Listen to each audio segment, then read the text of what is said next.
По првата граѓанска блокада одржана на 26 декември 2025 година, од иницијативата Стоп за Усие велат дека нивните барања биле доставени до сите надлежни институции, но досега не добиле никаков одговор, ниту биле повикани на разговор.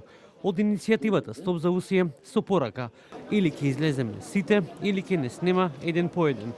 Излезе затоа што воздухот нема да се исчисти сам.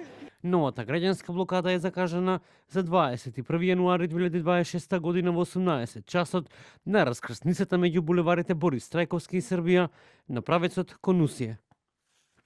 Протестот го најавивме за среда 21 во 6 часот на улицата помеѓу булевар Србија и булевар Борис Трајковски, да се работи за чист воздух. Мислам дека секој човек што има бели дробови во Скопје треба да дојде на тој протест за да покажеме дека навистина сакаме чист воздух и навистина сакаме да заврши тоа што е загадувањето од страна на Усија.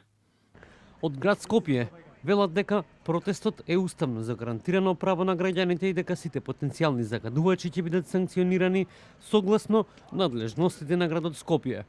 Подсетуваме дека на предпоследната седница на Советот на град Скопје за 2025 година, кога паралелно се одржуваше протест на истата локација, градоначалникот и Советот на град Скопје јавно и институционално го поддржава протестот. Истовремено, на седницата која беше во текст за време на протестот едногласно беше донесен заклучок за дислокација на цементарница Усие, како и за сите индустријски капацитети кои се лоцирани во урбаното ткиво на градот Скопје.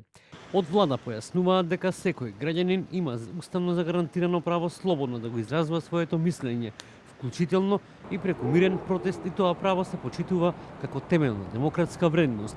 Појаснуваат дека како влада остануваат посветени на заштита на животната средина и здравјето на граѓаните при целосно почитување на правото на граѓаните на мирно и законско изразување на своите ставови.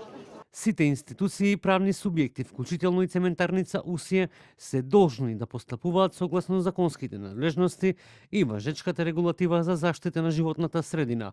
Државниот инспекторат за животна средина и управата за животна средина постојано следат состојбата и го известуваат во дадените законски рокови Министерството за животна средина и просторно планирање, кое врз основа на тие извештаи ја следи примената на законските норми. Секое евентуално непочитување на пропишаните стандарди подлежи на соодветни законски санкции.